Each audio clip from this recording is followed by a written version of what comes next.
Welcome back to New Money. This evening we're discussing investments. My guest, David Shapiro. If you'd like to get hold of me, my details will appear on the screen. David, let's just talk a little bit. We've come off the grey list. But from a financial advisor, a wealth advisor, investment house, banks, insurance company, the reporting, compliance and regulation have become absolutely nightmare to avoid us being accused of allowing clients to money launder.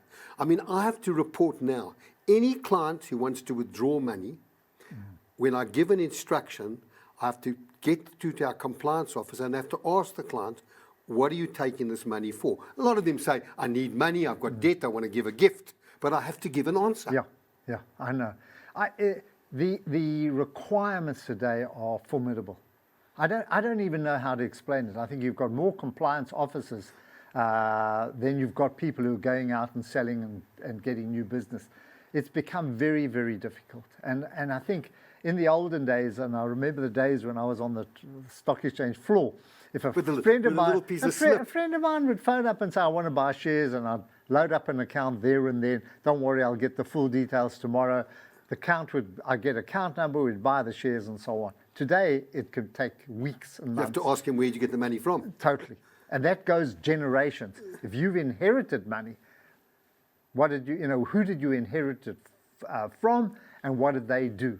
You've got no idea. To open up an offshore account in somewhere like Switzerland or wherever it is just quite remarkable. And it's easier if it's an individual. If it's a trust or company, well, you've got no idea how difficult it is. And I think it's a world standard as well. I don't think it's only South Africa. And I think South Africa, because we were on the grey list and because where we are located in Africa, make no error, that still has some negative impact on us. David, we've gone from 2 compliance officers to 7. Yes, I mean, that's a bottom line cost. It's not recoverable. And also, I mean, when I think about, I've got a client who's 91. She inherited money from her parents over 50 years ago. They've now asked her to please explain where she inherited this money. And she's an elderly lady, hasn't got a clue where to go to. But Dave, let's just talk about government bonds. Bonds. You still see there? Yes. Will you still be purchasing them? I mean, if you think about it, if you're talking, because interest rates have come down, I'm looking at fixed deposit accounts around about 7.5%, even below 7, in anticipation of lower rates. Bonds still where you I still think it's still one of the most attractive areas. So where does property funds fit into this now? They're coming right. Huh? Are the yields there? The yields are starting to look attractive. There's still, you've got to go into property in more detail. That's not my area of expertise. But if rates are starting to come down, then the yields on property trusts are becoming, are starting to look a lot more attractive. And I can imagine that serious investors, with a much broader horizon than I have, I think are going to start looking. And you can see it starting to creep up. Your yields are getting attractive. And also the results that are coming out are better. In other words, revisions of rentals are starting to stabilize, in fact, even pick up. So it depends where those properties are. And that you need more of an expert to look at it. But I certainly, against the backdrop that we're seeing with rates coming down and a better feeling about South Africa, I would certainly look at property trusts. So will property funds benefit from lower interest rates? Oh, yeah. Are they allowed to gear? Of course they can gear, they can borrow, but they get rental. And it depends, if those rentals haven't come down, then the yields of returns you're going to get. Rentals haven't come down and your cost of gearing is much up. Yeah. So David, a crystal ball, before we get on to emails. 2026. Yes. We're not, when you think about it, David, it's absolutely amazing. We're 6.5 weeks away from 2026. And Trump's only, by 2026, will have less than 3 years to go. And who knows what will be overturned when the new president comes in. But any thoughts on 2026? I'm still bullish. I still think the bull market will continue. I think we've got to be realistic, meaning that one of the biggest drivers was artificial intelligence, which is only in its infancy. It can't keep growing at this pace, but that doesn't mean it's going to stop growing. We just have to put a cap on it. But I still think it's changing attitudes, and it's a massive driver of innovation. And don't dismiss it. My big problem is that, and I've written to you on this before. I said, well, it's one thing to get out of AI. Where do you go into? Because not only has AI changed the way that we think, but other attitudes have changed as well. If you think about the way that we used to, what we used to buy, for example, we started to see demand for alcohol drop. We started to see so many things that we valued in the past are not the same. We don't go to theatres anymore. We prefer to lie back and stream. So our tastes. You don't go to a restaurant. Too much trouble. Uber Eats. So much has changed, and and we've got to change our attitudes as well and say, okay, so if we're getting out of AI, we don't like technology. We feel like, where are we going? Okay, so David, just for a moment, let's just talk about. You've got the cost of AI, which has been, we're talking about $500 billion being spent on AI. The numbers bandied around. Yeah. I've got no verification, but 450 this last year. In 2022, 74 billion, now 500 billion. Yeah. So that's just the one side. But I think about a client of mine who in the 70s had mine stores. Yes. And he had stores around the mine. So you've got the mining, and then you've got all the peripheral industries. Just talk a little bit about AI and how that impacts on peripheral other investments. Those are the companies you probably have to start looking at. In other words, those who are going to benefit from this massive investment that has been made. You've already seen it coming through in some of the power companies, those businesses who provide grid power to the data centers. You're finding a lot of other businesses that are associated with the building of data centers are benefiting, not necessarily the chip companies, semiconductor companies, but so many other companies that whether it's providing cooling or whatever. So those are the picks and shovels, the same as your concession stores. Yes, those businesses are going to do well. We don't know who the winners are yet. But believe me, this will filter down the massive amount of investment in data centers.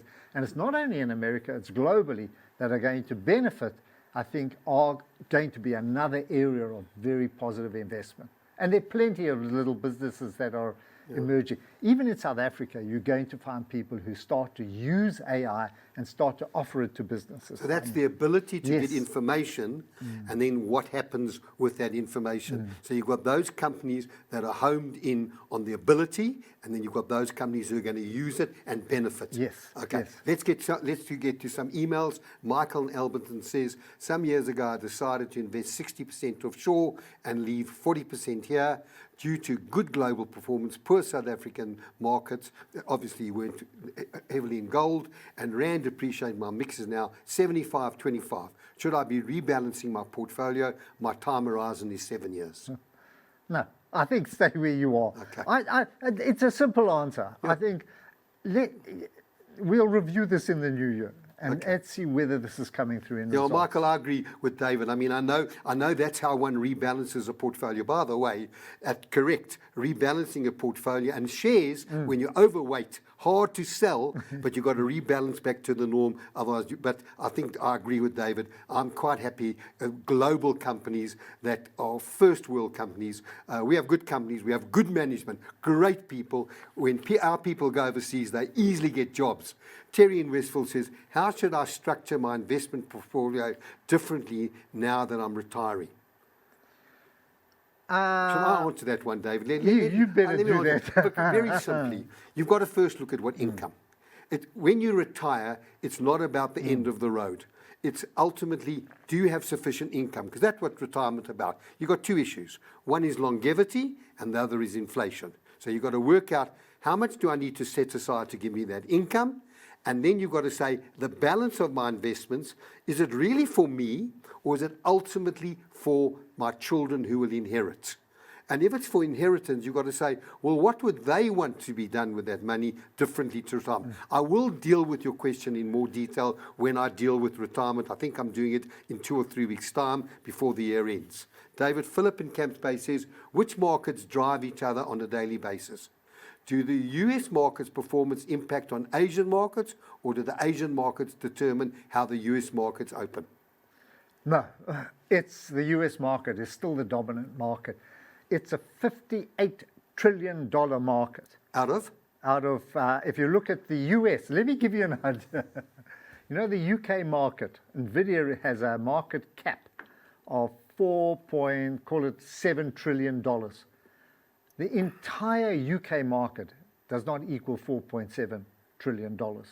That's a UK market. Europe's bigger because it's made up of other markets, and China's bigger. But the US is still the most dominant market and still dominates, how markets will operate. So it's the dollar is still king. Before I close it, I'm going to get Monica's question in from Durban. How big a role does tourism play in our economy, and does a stronger rand affect the industry? I don't think so. It's still a weaker rand relative to where it used to be. So even at 17, it makes it cheaper for the UK chaps to come here, watch a cricket match and buy plenty of beer. It's when you do it the other way around, when you start working how much a beer costs you when you travel to London, which is the dominant David, currency. let me repeat. Yes. In 2015, when the English cricket side were here at Newlands, the English supporters, the Barmy Army. Barmy Army was 24-1, a beer to one, a beer to one. Anyway, conservative investors are always waiting for a bell to ring to direct them whether they are selling or buying shares. Many commentators have predicted a big correction in the last few months. Even in a bull market, there are times when the bear comes out of hibernation and enjoys some honey. Those waiting to invest have sat on the sidelines while enjoying high interest rates on their funds. One overlooks that whilst these rates are attractive, you have always got to deduct the tax payable to calculate the net return. The timing of rate cuts matches less than the direction of travel. One needs to remove one's emotive feelings about the fear of loss while evaluating what you're trying to achieve with surplus funds, namely growth or the income or a combination. David, thank you for joining me. I know this is our last program. Thank you for helping and being a guest of mine the whole year. I know you're coming on the first program back on the 12th of January. It's important to note our program is to provide information and should not be construed as advice. Next week's program, we'll be dealing with retirement and financial planning. I'm bringing Hetty Jaber on, an expert in this industry. And if you need to get hold of me, my details will appear on the screen. David, all our viewers, thank you for watching and good night.